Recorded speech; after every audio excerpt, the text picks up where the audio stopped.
नमस्कार, आप सभी का हार्दिक स्वागत एनवीर एजुकेशन के इस यूट्यूब चैनल पर। और मैं संपत लीड आप सभी को राजस्थान कंप्यूटर अनुदेशक भर्ती की तैयारी करवा रहा हूं, जिसके अंतर्गत हम जो है ऑपरेटिंग सिस्टम के कॉन्सेप्ट को पढ़ रहे हैं।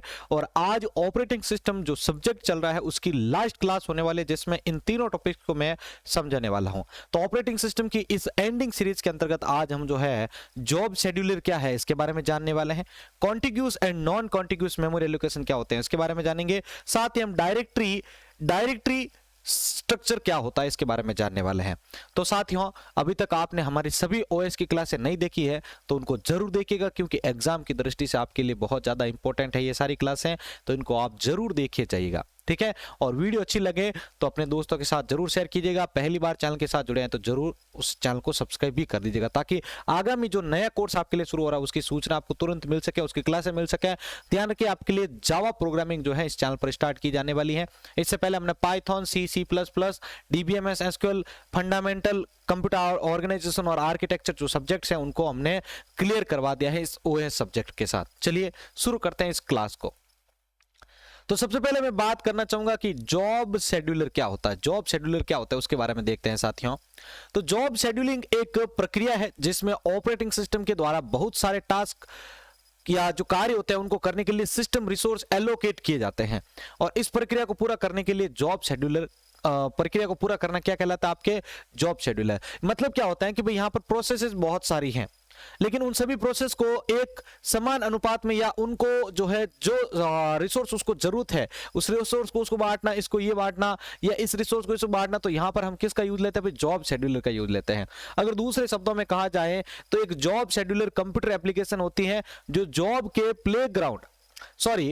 एक जॉब शेड्यूलर कंप्यूटर एप्लीकेशन होती है। जॉब शेड्यूलर आप एक प्रकार की कंप्यूटर एप्लीकेशन मान सकते हैं जो जॉब के बैकग्राउंड प्रोग्राम के एग्जीक्यूशन को नियंत्रित करती है। जो प्रोग्राम का जो बैकग्राउंड के अंदर जो क्रियान्वयन हो रहा है, जो एग्जीक्यूशन चल रहा है, उसको ये कौन करता है, नियंत्रित जॉब शेड्यूलर करता है। इसको हम बैच शेड्यूलर के नाम से भी जानते हैं। क्या नाम से जानते हैं भाई, इसको बैच शेड्यूलर के नाम से भी जानते हैं। जॉब शेड्यूलर को सिस्टम जो है वह प्रायोरिटी वाली जॉब क्यू को हैंडल करता है और सीपीयू के टाइम का वेट करते हैं, और यहां भी निर्धारित करता है कि किस जॉब को किस क्यू में से लेना है और जॉब को कितना समय एलोकेट करना है। इस प्रकार की शेड्यूलिंग यह सुनिश्चित करते हैं कि सभी कार्य निष्पक्ष और समय पर किए जाए। यानी जो क्यू लगी होती है, इससे लास्ट वाले क्लास के अंदर मैंने बताया था आपको कि जो भी प्रोसेस आगे जाती है रनिंग रेडी स्टेट में, तो वहां पर भी इसको जो क्यू होती है वो ऐसे ही नहीं बना दी जाती है। इसमें प्रायोरिटी बेस्ड जो होती है क्यू तैयार की जाती है, यानी इनको कतार में लगाया जाता है तो पहले प्रायोरिटी इसको सेट की जाती है कि पहले किसको एग्जीक्यूट करना है। तो इस प्रकार से इनको जो है क्यू में डाल के फिर इनको एक एक करके एग्जीक्यूट किया जाता है सीपीयू के द्वारा, ठीक है। और जिनकी अभी बारी नहीं है तो उनको फिर यहाँ पर वेट भी करना पड़ता है। और यही चीजें अभी जो है यहाँ पर मैंने आपको थ्योरी बेस्ड में समझाई है। चलिए आगे बढ़ते हैं और अब हम जानते हैं इसके अंतर्गत कि जॉब शेड्यूलर एक ऐसा प्रोग्राम होता है जो कि शेड्यूलिंग को पूरा करता है और इसके साथ कई बार कंप्यूटर के बैच जॉब या यूनिट को ट्रैक करता है, ठीक है ना। जो भी नंबर ऑफ बैच जॉब जो है उनको, या जो यूनिट्स होती है जॉब की जो यूनिट्स होती है उनको भी ये साथ साथ में क्या करता है भाई, ट्रैक करता रहता है। जॉब शेड्यूलर के पास जॉब को ऑटोमेटिकली नियंत्रित और शुरू करने की क्षमता होती है। जो जॉब शेड्यूलर होता है उसके पास जॉब को ऑटोमेटिकली नियंत्रित और शुरू करने की क्षमता भी होती है। तो ये कॉन्सेप्ट अभी हमने यहां पर जान लिया है कि जॉब शेड्यूलर क्या होता है। तो अभी तक जिस भी साथी ने वीडियो को लाइक नहीं किया जल्दी से वीडियो को लाइक कर दें। अगली बार जाती है भाई कॉन्टिग्यूस मेमोरी एलोकेशन के बारे में। कॉन्टिग्यूस मेमोरी एलोकेशन के बारे में अब हम जानने वाले हैं। तो देखिए, कॉन्टिग्यूस मेमोरी एलोकेशन एक विधि है जिसमें एक प्रोसेस सेकेंडरी मेमोरी से मेन मेमोरी में आती है। कॉन्टिग्यूस मेमोरी एलोकेशन एक प्रकार की विधि होती है जिसमें जब एक प्रोसेस सेकेंडरी मेमोरी से मेन मेमोरी में आती है तो वह पीस यानी टुकड़ों में विभाजित नहीं होती, और वह प्रोसेस एक साथ मेन मेमोरी में स्टोर हो जाती है।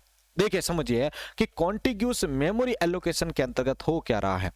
कॉन्टिग्यूस मेमोरी एलोकेशन एक प्रकार का मेथड है जिसमें एक प्रोसेस सेकेंडरी मेमोरी से मेन मेमोरी में आती है तो वह टुकड़ों में विभाजित नहीं होती, बल्कि वह पूरी की पूरी प्रोसेस एक साथ मेन मेमोरी में आ जाती है।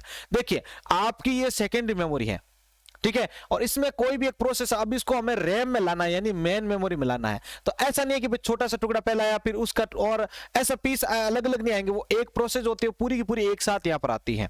दूसरे शब्दों में कहा जाए तो कॉन्टिग्यूस मेमोरी एलोकेशन एक मेथड होता है जिसमें एक प्रोसेस को मेमोरी का एक एक सिंगल कॉन्टिग्यूस सेक्शन आवंटित किया जाता है। इसके कारण उपलब्ध मेमोरी स्पेस एक साथ एक ही जगह पर रहता है। यानी एक प्रोसेस भी आ रही है तो उसको अलग अलग टुकड़ों में नहीं बांटेंगे, एक साथ उस प्रोसेस को लाया जाएगा, फिर उसके बाद की प्रोसेस को, उसकी बाद की प्रोसेस को, ऐसे, ठीक है ना। अब देखिए मेन मेमोरी के दो भाग होते हैं, एक भाग ऑपरेटिंग सिस्टम के लिए और दूसरा भाग यूजर प्रोग्राम के लिए। हम मेमोरी के पार्ट को फिक्स साइज के पार्ट में विभाजित करके कॉन्टिग्यूस मेमोरी एलोकेशन प्राप्त कर सकते हैं। मेन मेमोरी जो होती है वो दो पार्ट में डिवाइड होती है, एक होती है यूजर प्रोग्राम के लिए, एक ऑपरेटिंग सिस्टम के लिए, ठीक है ना। तो देखिए मेमोरी के पार्ट्स को फिक्स साइज के पार्ट में विभाजित करके कॉन्टिग्यूस मेमोरी एलोकेशन हम प्राप्त कर सकते हैं। मतलब क्या है कि यहां पर आपका जो ये मेमोरी है इसको हम फिक्स्ड साइज में अगर बांट दें तो हम यहां पर कॉन्टिग्यूस मेमोरी एलोकेशन को प्राप्त कर सकते हैं। एलोकेशन का मतलब ही क्या है यहाँ पर भाई, आपके एलोकेट करना, इसको अलग अलग भागों में बांटना इस मेमोरी को। एरे इस मेमोरी एलोकेशन का सबसे अच्छा उदाहरण है। एरे जो होता है वो इस मेमोरी एलोकेशन का सबसे अच्छा उदाहरण है, क्योंकि एरे को कॉन्टिग्यूस मेमोरी प्रदान की जाती है। कॉन्टिग्यूस मतलब क्या है भाई, इसको एक समान अनुपात में बांट दो। फिर मान लो कि भाई मैंने यहाँ पर जैसे ए का यहाँ पर 3 एरे लिया है, मान लो, ठीक है। इस ए का जो एरे को जो है मैंने 3 टाइम यहाँ पर डिफाइन किया है, यहाँ पर 3 एरे का जो साइज है वो 3 लिया है। इसका मतलब क्या है, एरे का मतलब A0 यहाँ पर रहेगा, A1 यहाँ रहेगा, A2 यहाँ रहेगा और A3 यहाँ रहेगा। तो ये कॉन्टिग्यूस हो जाएंगे भाई, कंटिन्यूस और समान अनुपात में तो ही है। तो ये इसका सबसे अच्छा उदाहरण है, कौन है भाई, एरे, ठीक है। ये समझ में आ गया है आपको। अब देखिए इसके लाभ और हानि क्या है कॉन्टिग्यूस मेमोरी एलोकेशन के। तो देखिए इसका मुख्य लाभ यह है कि प्रोसेस की स्पीड को यह बढ़ा देता है। इसको इंप्लीमेंट करना बहुत ही आसान होता है क्योंकि इसमें फाइल के ब्लॉक को ट्रैक करना इजी होता है। देखो भाई ये दोनों चीजें यहाँ पर क्या बोल रही है, स्पीड बढ़ाने के संबंधित। और ये भाई मान लो कि मैंने ये मेमोरी है, इसको एक समान भागों में यहाँ पर इसको बांट दिया है। तो स्पीड का मतलब क्या है, कुछ डेटा यहां से उठा है, अब इसका डेटा कुछ यहां पर है, कुछ यहां पर है, तो मैं इसको डायरेक्टली यहां से कनेक्ट मतलब यहां जाके ले सकता हूं, इसको भी आगे से आगे मैं डेटा कनेक्ट लेता रहूंगा।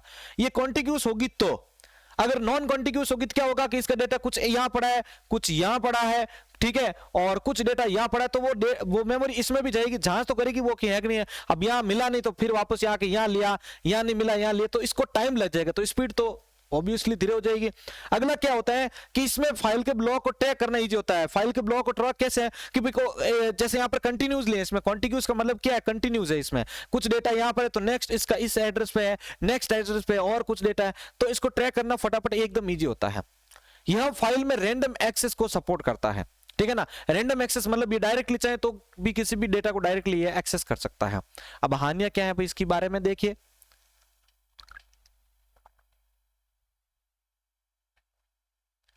अब देखिए इसकी हानियां क्या है वो देखिए। तो इसका मुख्य हानि मेमोरी वेस्टेज और इसमें मेमोरी का नुकसान होता है, ठीक है। इसमें मेमोरी का वेस्टेज और मेमोरी का नुकसान होता है, ये एक इसकी हानि है। इसमें डिस्क फ्रेगमेंटेड हो जाती है, डिस्क जो होती है वो फ्रेगमेंटेड हो जाती है अलग अलग डेटा के कारण, और यह फ्लेक्सिबल फिर जो है नहीं रहती है, यह फ्लेक्सिबल नहीं रहती है, ठीक है। यहां पर आप देख सकते हो ये एक मेरी प्रोसेस है जिसको मैंने यहां पर कॉन्टिग्यूस मेमोरी दी है, यानी इसके बाद इसकी बारी, इसके बाद इसकी बारी, कॉन्टिग्यूस मतलब कंटिन्यूस वे में, ठीक है। ऐसा आगे बढ़ते हैं, नेक्स्ट कॉन्सेप्ट को समझते हैं जो कि है अपने नॉन कॉन्टिग्यूस के बारे में। देखिए नॉन कॉन्टिग्यूस क्या होता है। नॉन कॉन्टिग्यूस मेमोरी एलोकेशन एक ऐसी विधि होती है जिसमें जब एक प्रोसेस सेकेंडरी मेमोरी से मेन मेमोरी में आता है तो वह पीस में विभाजित हो जाता है। लेकिन इससे पहले हमने कॉन्टिग्यूस पढ़ा था, उसमें पीस में नहीं होता है। मतलब आप सेकेंडरी मेमोरी से डेटा को मेन मेमोरी में ला रहे हो इस प्रोसेस को, तो ऐसा नहीं है कि भाई कॉन्टिग्यूस की अगर बात की जाए तो उसमें प्रोसेस पूरा का पूरा यहाँ पर आ जाता था। लेकिन इसमें क्या है, प्रोसेस को भी हम अलग अलग टुकड़ों में बांट देते हैं, फिर एक एक पीस को यहाँ पर लाया जाता है। दूसरे शब्दों में कहा जाए तो नॉन कॉन्टिग्यूस मेमोरी एलोकेशन एक मेथड होता है जिसमें एक प्रोसेस को अलग अलग मेमोरी एलोकेशन में मौजूद मेमोरी स्पेस आवंटित किया जाता है। अभी जस्ट जो मैंने चीज डिस्कस की थी वही यहाँ पर कह रहा है कि ये मेमोरी है, मान लो अब इसमें ये हमने इसको जो है डिवाइड कर दिया अलग अलग भागों में, तो यहाँ पर क्या होता है कि कुछ प्रोसेस का पीस यहाँ पर रहेगा, कुछ प्रोसेस का पीस यहाँ रहेगा, कुछ यहाँ रहेगा, तो ये क्या है, अलग अलग जगह रह गया है। यानी ये नॉन कॉन्टिग्यूस नहीं है भाई, कॉन्टिग्यूस होता क्या है, कुछ डेटा इसका जस्ट अगले एड्रेस में, कुछ डेटा जस्ट अगले एड्रेस में, ऐसा होता कॉन्टिग्यूस में। लेकिन नॉन कॉन्टिग्यूस में क्या है कि ये कंटिन्यू एड्रेस में नहीं रहेगा। यह मेमोरी एलोकेशन इंटरनल और एक्सटर्नल फ्रेगमेंटेशन के लिए सॉल्यूशन प्रदान करता है। जो इंटरनल और एक्सटर्नल फ्रेगमेंटेशन होता है उसके सॉल्यूशन को कौन प्रदान करता है भाई, नॉन कॉन्टिग्यूस। और मेमोरी वेस्टेज को भी ये क्या करता है, कम करता है। लिंक्ड लिस्ट इस मेमोरी एलोकेशन का एक अच्छा उदाहरण है, क्योंकि हम इसमें लास्ट नोड को डायरेक्ट एक्सेस नहीं कर पाते हैं। ठीक है, आगे बढ़ते हैं, नेक्स्ट कॉन्सेप्ट को देखते हैं, जो कि है इसके बारे में जो लाभ और इसके हानि क्या है, मतलब इसके फायदे और नुकसान क्या है। तो पहला है कि यह एक्सटर्नल फ्रेगमेंटेशन नहीं होने देता है, और इसमें जो है एक्सटर्नल फ्रेगमेंटेशन नहीं होता है, साथ ही यह मेमोरी की बचत भी करता है। अब इसके हानियां क्या है, इसमें प्रोसेस को एग्जीक्यूट होने में ज्यादा समय लगेगा, बिकॉज कुछ प्रोसेस यहां पर है पार्ट्स, कुछ सीधा यहां नहीं होकर यहां नहीं होकर यहां है, तो इसको ढूंढने में तो टाइम लगेगा ही ऑब्वियसली। ठीक है, तो ये चीज आपको इसके अंदर ध्यान रखनी है। ठीक है ना, इसमें प्रोसेस को एग्जीक्यूट होने में ज्यादा समय लगता है, क्योंकि प्रोसेस टुकड़ों में अलग अलग मेमोरी लोकेशन पर स्थित होती है, और नॉन कॉन्टिग्यूअस मेमोरी को कंट्रोल करना थोड़ा डिफिकल्ट होता है। क्यों? क्योंकि जो डेटा होता है, जो प्रोसेस होता है, वो जो पीस वाइज जो है अलग अलग जगह में बिखरा हुआ रहता है, इसलिए। अब देखिए यहां पर कुछ डिफरेंसेज हैं इसके बीच में, कॉन्टिग्यूअस और नॉन कॉन्टिग्यूअस के बीच में। तो कॉन्टिग्यूअस मेमोरी एलोकेशन एक प्रोसेस को मेमोरी के कंसेक्टिव ब्लॉक आवंटित करता है, यानी कंटिन्यूस। कॉन्टिग्यूस यहां पर आप बात करते हैं इसके अंतर्गत, तो देखो नॉन कॉन्टिग्यूस मेमोरी एलोकेशन एक ऐसी प्रोसेस को मेमोरी के सेपरेट ब्लॉक में आवंटित करता है। सेपरेट मतलब अलग अलग जो है ब्लॉक में इसको क्या करेगा, ये उसको जो है कन्वर्ट करेगा, मतलब वहां पर जो है उसको सेटल करेगा, सेटअप करेगा। इसमें प्रोसेस का एग्जीक्यूशन तेज होता है, जबकि इसका प्रोसेस एग्जीक्यूशन जो होता है वो धीमे होता है। कि रीजन सीधी से है कि भाई यहाँ से ये डेटा है, ये यहाँ से यहाँ जा रहा है, तो उसको एक एक मेमोरी के अंदर डेटा को ढूंढने में टाइम तो लगेगा, तो यहाँ पर आपके धीरे चलेगा। इसमें जो है सीधा नेक्स्ट एड्रेस पे गया, डेटा लिया, इसमें नेक्स्ट पे, तो ये कंटिन्यू करता रहता है, तो स्पीड तेज रहती है। यह ओएस को कंट्रोल करना इसमें आसान होता है, और ओएस को कंट्रोल करना इसमें मुश्किल होता है। इसमें ओवरहेड कम होता है, क्योंकि एड्रेस ट्रांसलेशन कम होता है।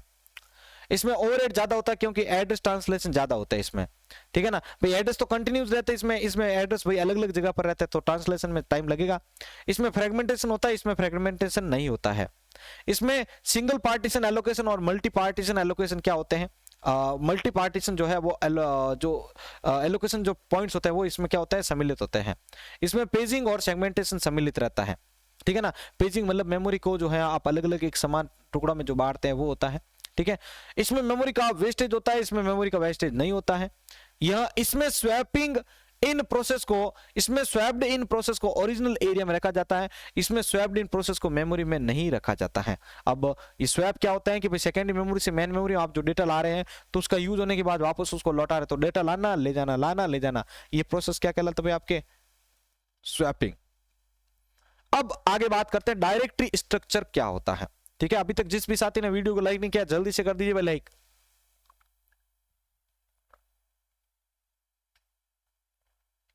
डायरेक्टरी स्ट्रक्चर के बारे में देखिए, देखो ऑपरेटिंग सिस्टम में डायरेक्टरी एक कंटेनर होता है, जिसका प्रयोग फोल्डर और फाइल्स को स्टोर करने के लिए किया जाता है। डायरेक्टरी स्ट्रक्चर क्या है भैया, डायरेक्टरी स्ट्रक्चर एक कंटेनर के समान आप मान सकते हैं। उसके अंदर कंटेनर होता है ना भाई, बड़े सामान को उसके अंदर भाई जो है स्टोर करके रखते हैं आप। इसका प्रयोग फोल्डर और फाइल को स्टोर करने के लिए किया जाता है। यह एक हायरार्किकल तरीके से फाइल और फोल्डर को ऑर्गेनाइज करता है। रीजन क्या है भाई, मैंने आपको डीबीएमएस के अंदर भी बताया था इसके बारे में, वैसे फाइल सिस्टम के बारे में, कि इसमें एक मेन फोल्डर होता है, मेन फोल्डर के अंदर और कुछ आप फोल्डर बना सकते हैं, उसके अंदर जाके आप फाइल्स को स्टोर कर सकते हैं। तो ये तो यहाँ पर आपके हायरार्की जो मॉडल होता है उसको यहाँ पर क्या करता है, रिप्रेजेंट कर रहा है। दूसरे शब्दों में कहा जाए तो डायरेक्टरी एक डिस्क में फाइल्स का कलेक्शन होता है। बहुत सारे यूजर एक फाइल सिस्टम में हजारों और लाखों फाइल्स को क्रिएट करते हैं। इन फाइल्स को अच्छी तरीके से ऑर्गेनाइज करने के लिए फाइल सिस्टम के द्वारा डायरेक्टरी स्ट्रक्चर का प्रयोग किया जाता है। आप बोलते हैं ना कि भाई इस डायरेक्टरी में ये फाइल है, इस डायरेक्टरी में ये है, वो सिस्टम यहाँ पर है। आसान शब्दों में कहा जाए तो डायरेक्टरी स्ट्रक्चर एक ऐसा स्ट्रक्चर होता है जिसका प्रयोग फाइल सिस्टम के द्वारा फाइल्स और फोल्डर को अच्छे तरीके से ऑर्गेनाइज या मैनेज करने के लिए किया जाता है। तो यहाँ पर देखो डायरेक्टरी मेरी D1 है, इसके अंतर्गत भी देखो ये अलग अलग डायरेक्टरी बनी हुई है, और इनके अंदर फिर मैंने जो है फाइल्स को यहाँ पर स्टोर किया है।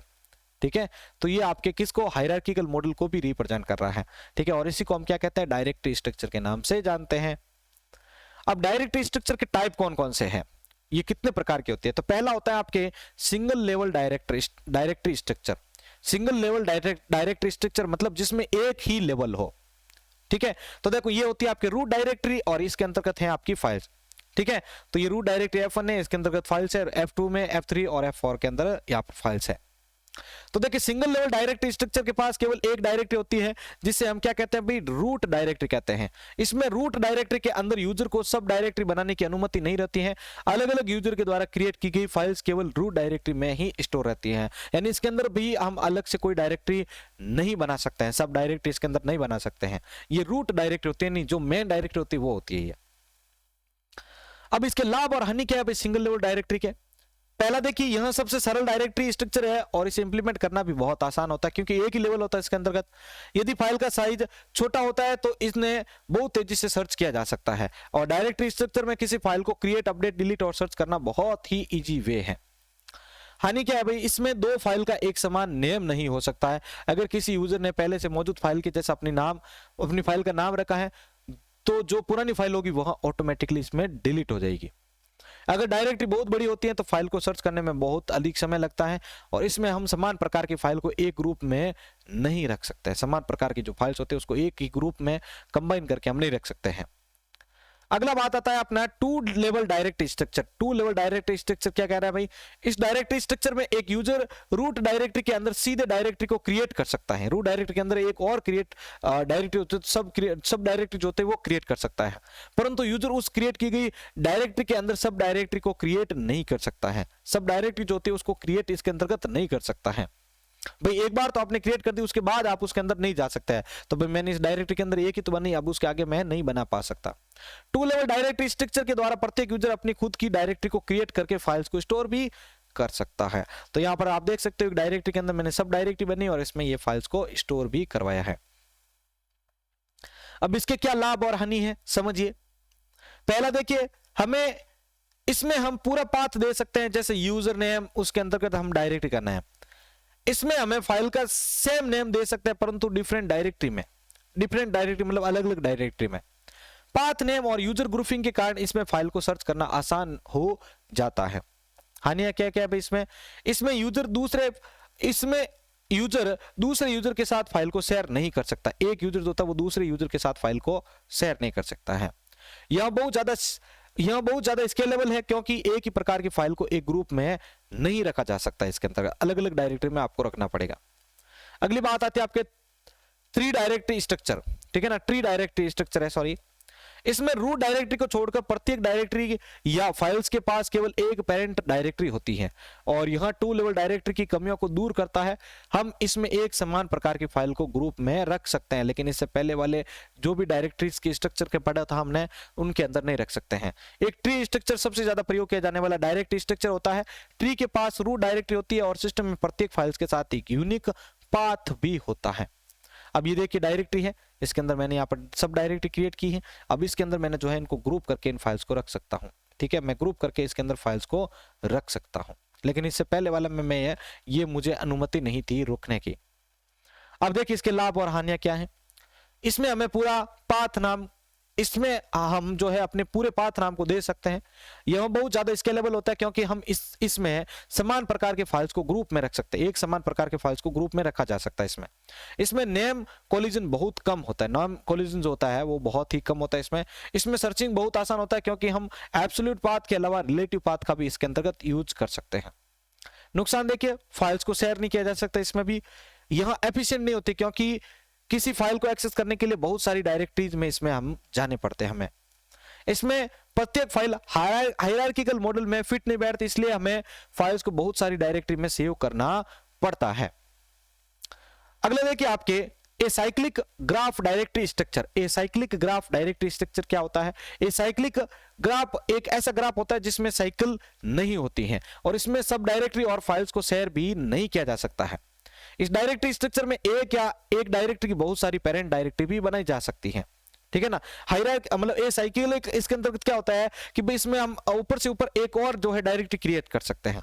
इसका उपयोग उस स्थिति में किया जाता है जब दो प्रोग्राम एक ही प्रोजेक्ट पर काम कर रहे होते हैं और उन्हें फाइल्स की आवश्यकता होती है। तो प्रोग्रामर अपनी फाइल्स को अलग अलग डायरेक्टरी में सेव कर सकते हैं और शेयर भी उसे कर सकते हैं। तो यहाँ पर एसाइक्लिक ग्राफ डायरेक्टरी स्ट्रक्चर जो होता है उसके अंदर हम फाइल जो होता है एक यूजर दूसरे यूजर के साथ शेयर भी कर सकता है। अब इसके लाभ और हानियां देखिए। पहला देखिए, इसके द्वारा हम फाइल्स को शेयर नहीं कर सकते हैं। सॉरी इसके द्वारा हम फाइल्स को शेयर कर सकते हैं, और अलग अलग पाथ होने के कारण इसमें फाइल को सर्च करना बहुत ही इजी काम हो जाता है। हानियां क्या है, इसमें फाइल को लिंकिंग के माध्यम से शेयर करते हैं, इसलिए डिलीट करते समय हमें परेशानी का सामना करना पड़ सकता है, क्योंकि अगर कोई फाइल हम शेयर कर रहे हैं उसका लिंक यहाँ पर इसके साथ भी इसको डिलीट कर रहे हैं तो इसका इफेक्ट तो उस पर भी पड़ेगा। यदि लिंक जो है वो सॉफ्ट लिंक होता है तो फाइल को डिलीट करने के बाद वहां केवल एक डेबलिंग पॉइंटर ही बच जाता है, डेंगलिंग पॉइंटर ही उसके अंतर्गत बच जाता है, क्योंकि जो फाइल है वो तो डिलीट हो चुकी है। यदि लिंक जो है वो हार्ड लिंक होता है, वो तो पहले सॉफ्ट लिंक थी, अगर हार्ड लिंक होता है तो फाइल को डिलीट करने पर उससे जुड़े रेफरेंस को भी डिलीट करना होगा, जो रेफरेंसेस होते हैं वो भी डिलीट होंगे भाई इसको लिंक को डिलीट करने के बाद। इसके बाद अपना 5वां प्रकार आ रहा है जनरल ग्राफ डायरेक्टरी स्ट्रक्चर। तो देखो इस डायरेक्टरी स्ट्रक्चर में हम डायरेक्टरी के अंदर डायरेक्टरी के साइकिल को क्रिएट कर सकते हैं, जहां हम बहुत सारी डायरेक्टरी को डिराइव कर सकते हैं। इस प्रकार के डायरेक्टरी स्ट्रक्चर की मुख्य परेशानी यह है कि इसमें फाइल्स और डायरेक्टरी के द्वारा लिए गए मेमोरी साइज या स्पेस को कैलकुलेट करना बहुत ज्यादा मुश्किल होता है, क्योंकि आगे से आगे एक जो लिंक हो रखा है आगे से आगे, इसलिए यहाँ पर जो है इसका जो भी कैलकुलेशन होता है वो बहुत ही ज्यादा इसके अंदर हार्ड हो जाता है। अब इसके लाभ और हानि देख लीजिए। इसका लाभ है कि इसमें साइकिल को क्रिएट किया जा सकता है, इसमें साइकिल जो होती है उसको क्रिएट किया जा सकता है, और यहाँ अन्य डायरेक्ट स्ट्रक्चर की तुलना में बहुत ज्यादा फ्लेक्सिबल भी होती है। और इसकी हानियों के बारे में अगर देखा जाए तो यहाँ दूसरों की तुलना में बहुत ज्यादा महंगी होती है। इसमें गार्बेज कलेक्शन की जरूरत होती है। गार्बेज कलेक्शन मतलब जिसमें हम यूजर के द्वारा ना चाहिए गई जो वैल्यू होती है वो स्टोर कर दी जाती है, वो आपके गार्बेज कलेक्शन में आती है। तो साथियों यहाँ पर हमारा आज जो है ऑपरेटिंग सिस्टम के जो कॉन्सेप्ट है वो क्लियर होते हैं। अगर आपको ये हमारा कंप्लीट ओएस का जो कोर्स है अच्छा लगा है, कंप्यूटर शिक्षक भर्ती के पॉइंट ऑफ व्यू से देखा जाए तो आपको मैंने पूरा हिंदी में पढ़ा है, बहुत इजी लेवल में समझा है। आप अगर पहली बार जुड़े हैं तो जरूर देखिएगा। कल से आपके लिए जावा प्रोग्रामिंग की जो क्लास है वो स्टार्ट हो रही है, तो प्लीज सभी जो है उस क्लासेस को जरूर देखिएगा। इसी प्रकार हमारे चैनल को सपोर्ट करते रहें। जय हिंद, जय भारत।